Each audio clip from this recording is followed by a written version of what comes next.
Hello, it's John Heaton, and today I'm going to be reviewing a 1979 self-titled album from George Harrison. This review was requested by Matthew Smith, and it was the album which I voted as my favourite George Harrison album when I ranked his solo albums a few weeks ago. So it came out in 1979.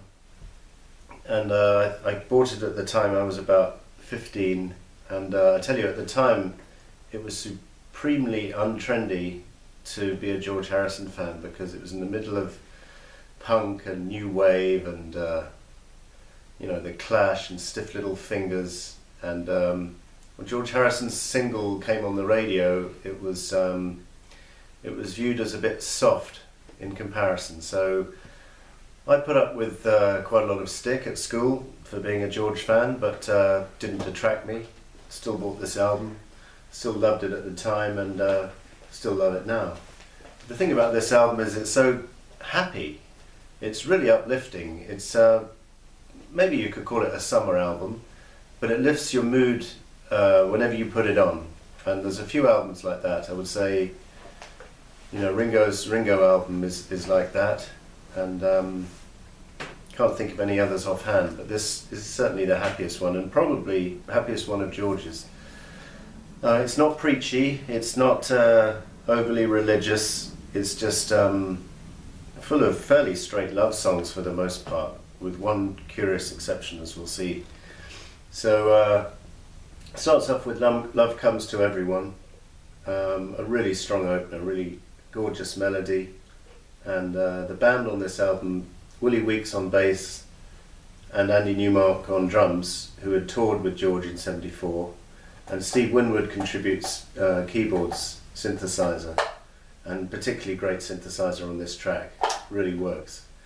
The next track is the curious one I mentioned earlier, because it's, at least lyrically, it's kind of out of sync with the rest of the album, but it's similar in mood and production. But the reason it's out of sync is because the song Not Guilty, the second track, was actually a White Album reject.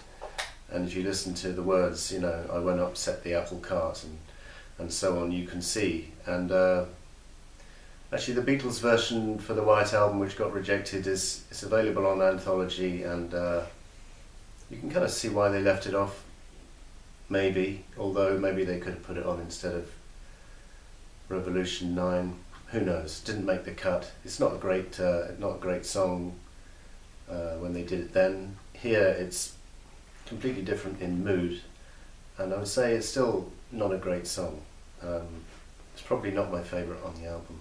Here Comes the Moon is the next track, and when I first heard that, I was a little bit underwhelmed, because I obviously thought it was a kind of supposed to be a follow-up to Here Comes the Sun, and in comparison it's not on the same level, but if you take it on its own terms, it's a great little song, and nice melody and very nice guitar playing.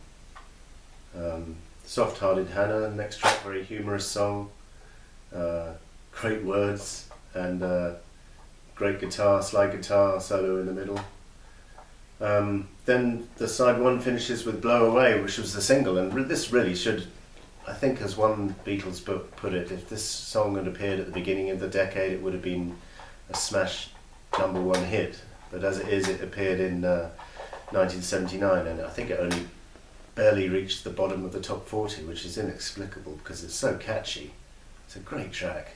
The video's a bit silly, but the track is great. And side 2, Faster, opens it, the song about Formula One, which George was a big fan of. That's a great track. That was another single which didn't do very well. I don't know why, because the melody is supreme, and the lyrics are interesting and quite philosophical, actually.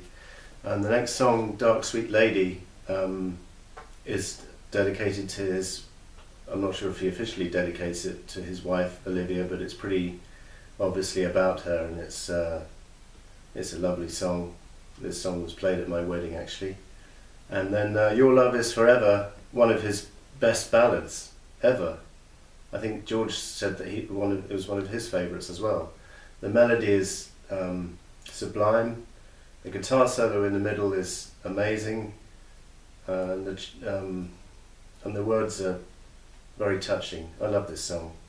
And then the album finishes with Soft Touch and If You Believe. Soft Touch was inspired by the horn line from Run of the Mill, which I think the producer of this album, Russ Titleman, liked. So George wrote a song around that horn line, Soft Touch. It's another really moving love song, great. And If You Believe, the last track, written with Gary Wright.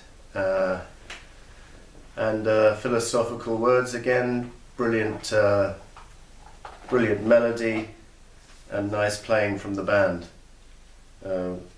Willie Weeks and Andy Newmark do make a remarkable rhythm section, and Andy Newmark actually went on, as we all know, to play the following year with John Lennon on Double Fantasy. So here's the album, and here's the back cover. Very nice picture there of George walking through his garden. And then here are the lyrics. And then on the back there's a picture of George Harrison with Jackie Stewart. And then you can see the album is on the Dark Horse label.